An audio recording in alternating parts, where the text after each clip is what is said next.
Mi suegro está en la cárcel por intentar matarme, ahora sé que intentaba ser amable.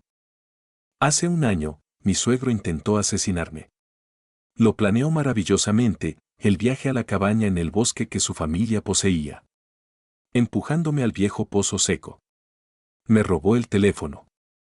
Dejó un arma dentro del pozo que me dio la opción de suicidarme en lugar de morir de hambre, supongo.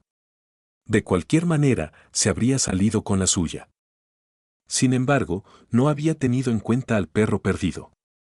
No había pensado que una pareja vendría en busca de una mascota querida que había corrido tras un ciervo.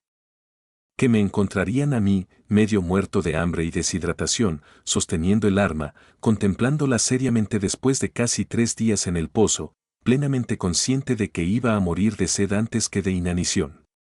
Hacía días que no llovía.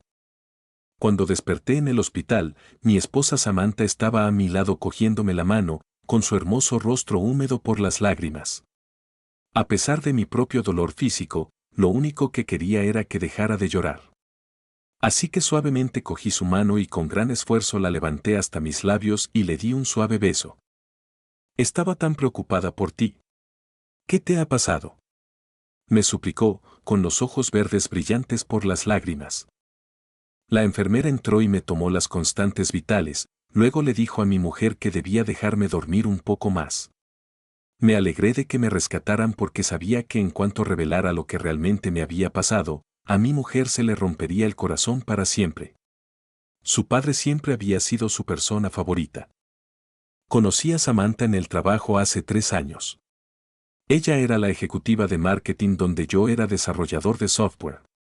Los dos éramos veinteañeros y a los 10 minutos de nuestra primera conversación supe que me iba a casar con ella.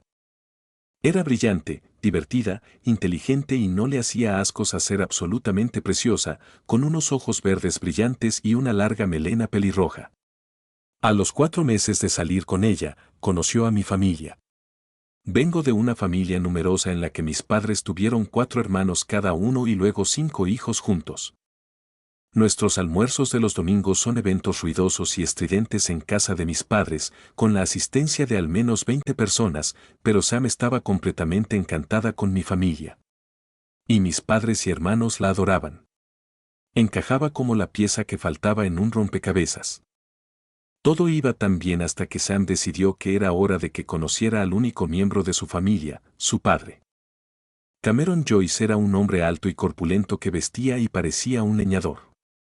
Vivía en un barrio de las afueras, cerca de un gran bosque. Cuando me estrechó la mano, con sus ojos azules fríos como el hielo, sentí una especie de escalofrío. Cuando entramos en la casa de 2 dormitorios que había detrás de él, la primera señal de alarma debería haber sido que no había fotos de la madre de Sam. Ni una sola. De hecho, si lo pensaba de verdad, Sam nunca hablaba de su madre. Debería haber hecho más preguntas sobre ella, pero supongo que siempre supuse que el tema era demasiado doloroso para ella. La primera vez que pensé que su padre intentaba matarme fue un pensamiento fugaz que ocurrió aquella visita. Oí claramente a Sam decirle a su padre por teléfono varias veces que yo tenía alergia a los frutos secos, pero cuando nos sentamos a comer, empecé a sentir que se me hinchaba la garganta. El padre de Sam me miraba toser, masticando lentamente su comida. Por supuesto que llevábamos un EpiPen, pero si no lo hubiéramos hecho, yo podría estar muerta ahora mismo. Luego fue la vez justo después de nuestra boda cuando él sabía que yo no sabía nadar, pero estoy 90% seguro de que me empujó al lago cuando los 3 estábamos en el muelle mirando su barco. Pero a la tercera fue la vencida. Si esos excursionistas no me hubieran encontrado, estoy seguro de que habría muerto en ese pozo. Te preguntarás por qué elegí ir a esa cabaña con un hombre que creía que intentaba matarme. Porque realmente no creía que intentara matarme. Mi cerebro insistía en que había malinterpretado la situación y ambos incidentes podrían haber sido accidentes. Además, Sam quería a su padre y a su marido. Y yo no podía romperle el corazón. Nunca olvidaré el viaje para ir a la cabaña. Mi suegro era un hombre de pocas palabras. Así que cuando decidió contarme una historia, casi suspiré aliviado de no tener que seguir hablando para llenar el aire muerto que había entre nosotros. Sin apartar los ojos de la carretera, me dijo, Había una vez un niño que vivía una vida feliz con su familia en el bosque. Eran él, sus 3 hermanos, sus padres, sus abuelos, sus tíos y todos sus primos.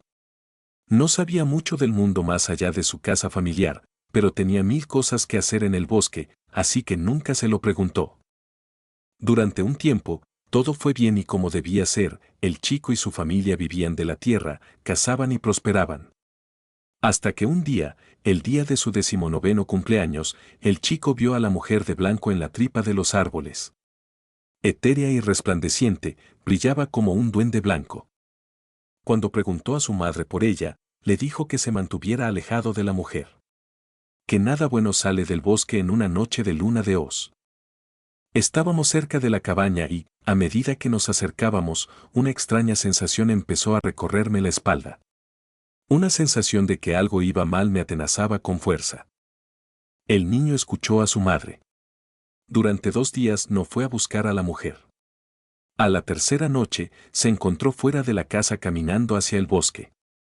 A medida que se acercaba, vio el rostro de la mujer. Su pelo dorado le llegaba hasta las rodillas. Ojos azul hielo y un rostro encantador que brillaba con la promesa de un para siempre que su cerebro mortal no comprendía. La mujer le ofreció la mano. Encantado, la cogió. Aparcó y apagó el motor del coche, pero siguió sin mirarme, sino que se quedó mirando hacia la profundidad del bosque mientras me contaba esta espeluznante historia. En cuanto cogió esa mano, la cosa lo reclamó. Lo encontraron un año después en la cima de una montaña viviendo en una cueva, desnudo y loco, hablando una lengua extraña en un idioma que tuvo que ser inventado. Lo aterrador era que sus 2 piernas, desde las rodillas hacia abajo, habían desaparecido. Y sin embargo, las heridas habían sido cauterizadas y era evidente que alguien o algo le había estado alimentando. Sus padres le llevaron a casa e intentaron ayudarle a recuperar la mente. Los médicos le pusieron unas piernas ortopédicas que mantuvo ocultas. Pero el niño nunca volvió a ser el mismo. Cuando empezó a hablar lentamente, habló de una mujer con una calavera en lugar de cara, un cuerpo largo y esquelético, colmillos en lugar de dientes, mechones de pelo blanco que le caían de la cabeza y ojos blancos como la leche, los ojos de un cadáver. Y luego, finalmente, el grito desgarrador. Cayó entonces y, erizándoseme la piel, le pregunté, ¿qué le ha pasado? Mi suegro salió de su trance y me miró, con expresión ilegible. Deja que te enseñe a cazar. El juicio fue breve.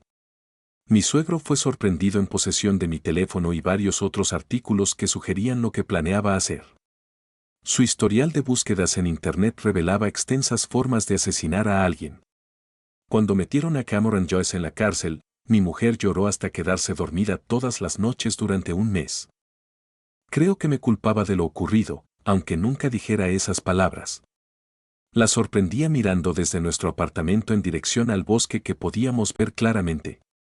Cada vez era más olvidadiza, no iba a trabajar, dormía todo el día. Algunos días ni siquiera se cepillaba el pelo. Su rostro estaba cada vez más demacrado y, a veces, cuando la veía sin ropa en la cama a la luz de la luna, podía jurar que veía sus costillas a través de su piel translúcida. Su tristeza iba a devorarla. Y yo no podía hacer nada. Un día llegué a casa y ella no estaba. La busqué por todas partes. No sé cómo lo supe, pero de algún modo sabía que estaría en la cabaña. Me subí al coche y me dirigí hacia allí a toda velocidad, sin importarme cuántas multas tendría que pagar. Llegué justo antes del anochecer y la vi. Estaba sin ropa, de espaldas a mí, mirando hacia el bosque. Sam. La llamé por su nombre al salir del coche. No se volvió para mirarme. En lugar de eso, se quedó allí de pie, con su desordenado pelo rojo alborotado por la brisa. Volví a llamarla, con una profunda sensación de inquietud en los huesos. Sam. Lentamente, se volvió hacia mí. Y fue entonces cuando vi su cara. Un cráneo. Una mandíbula distendida que se abría demasiado. Fue entonces cuando soltó un grito desgarrador. Un dolor agudo me atravesó la cabeza e inmediatamente me tapé los oídos con las manos. Intenté volver a gritar el nombre de mi mujer, pero lo único que oía era el chillido que empezaba a sentir como si alguien me estuviera acuchillando el cerebro. La vista se me nubló y retrocedí dando tumbos.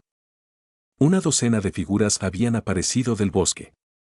Todas ellas con caras de calavera, mandíbulas imposiblemente distendidas y los mismos ojos blancos como la leche que habían sustituido a los verdes brillantes de mi mujer. Y todas caminaban hacia mí. Ni siquiera pensé. Subí a mi coche y arranqué el motor, con los oídos sangrando por el sonido del grito. Salí corriendo. 2 días más tarde, después de que los médicos me curaran la perforación de un tímpano, vivía en casa de unos amigos. Me dijeron que había tenido suerte de que no se me hubieran reventado los 2 tímpanos por el volumen al que estaba escuchando música. Asentí con la cabeza y dejé que siguieran. Tenía un zumbido en los oídos del que no podía deshacerme por más que lo intentaba. No había forma de explicarles lo que había ocurrido en aquel bosque. Estoy esperando a que el zumbido y el dolor de cabeza cesen antes de volver a buscar a Sam. Esta vez llevaré un arma. La encontraré y la traeré a casa. Ya he hablado con la policía, pero sé que no están tan motivados como yo para encontrarla. Suena mi teléfono y me lo llevo con cuidado a la oreja buena. Es una llamada a cobro revertido de la prisión. La acepto porque quien si no podría darme respuestas. Ocurrió, ¿verdad? La voz ronca de mi suegro casi me hace soltar el teléfono. Trago saliva. Sam se ha ido. Dije entumecida. Ha vuelto a donde pertenece. Dijo. Tienes suerte. ¿Cómo que tengo suerte? Pregunté, con una ira amarga surgiendo a través de mí. Ella era mi esposa y tu hija. Esa cosa no era ni hija ni esposa. Sabe imitar a los humanos. ¿Por qué crees que te conté esa historia? Su voz era baja y uniforme.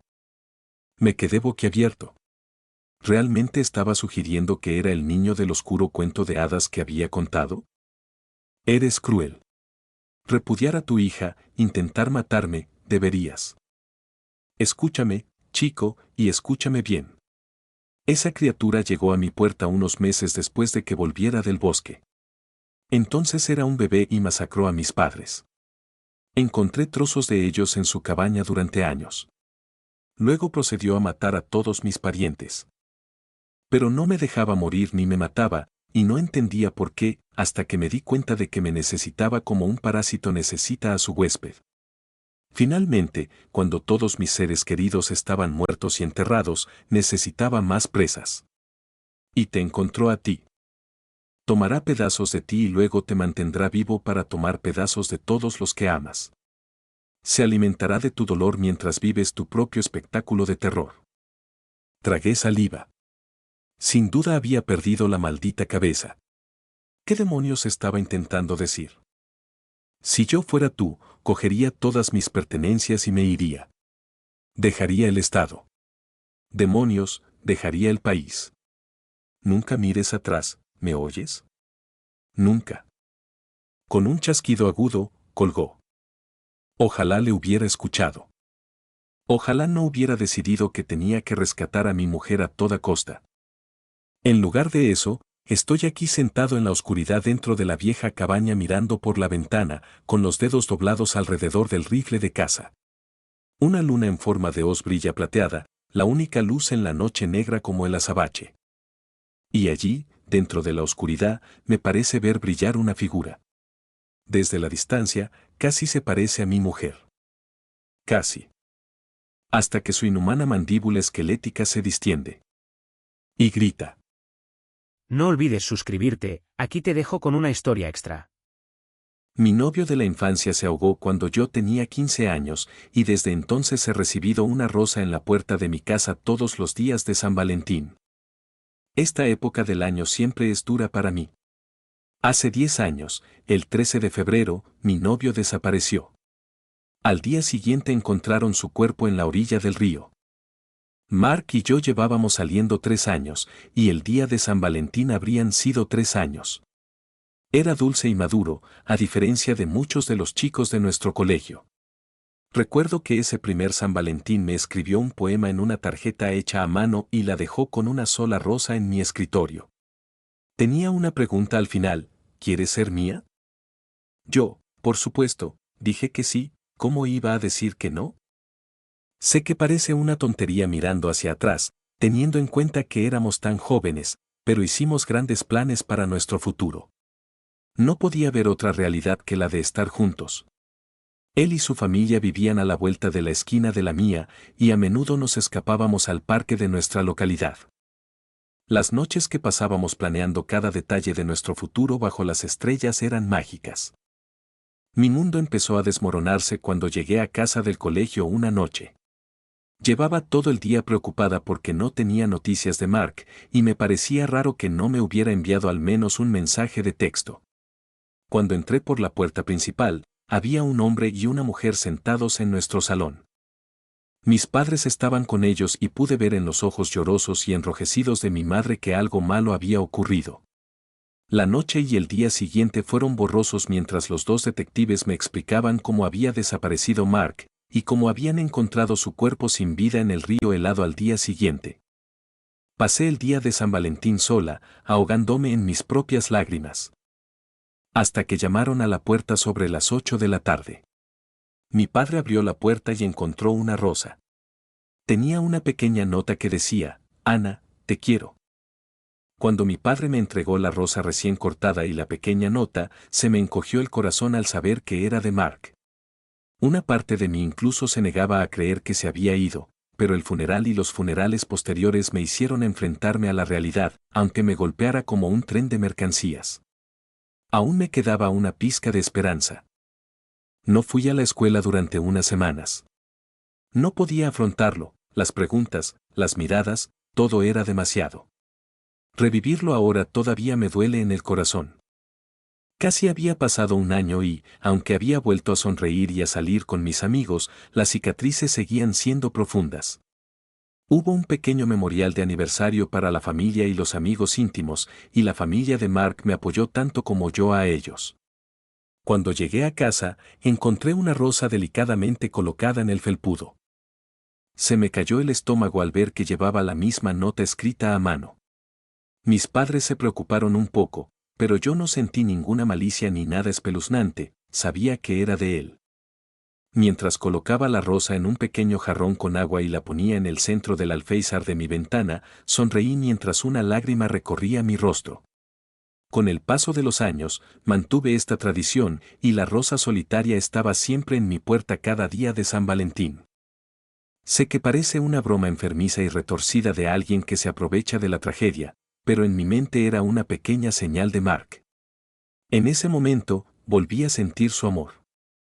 5 años después, conocí al que pronto sería mi marido, Lucas.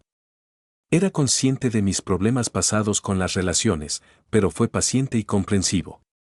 Supe que era el indicado para mí y nos casamos hace 2 años.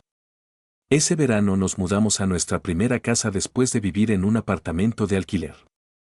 Sin embargo, la rosa y la nota anuales continuaron siguiéndome, lo que provocó tensión entre Lucas y yo. Él creía que alguien me estaba gastando una broma cruel, pero yo tenía otra opinión. El último día de San Valentín, Lucas tiró la rosa y la nota, porque dijo que no le gustaba que un cretino me enviara ese tipo de cosas.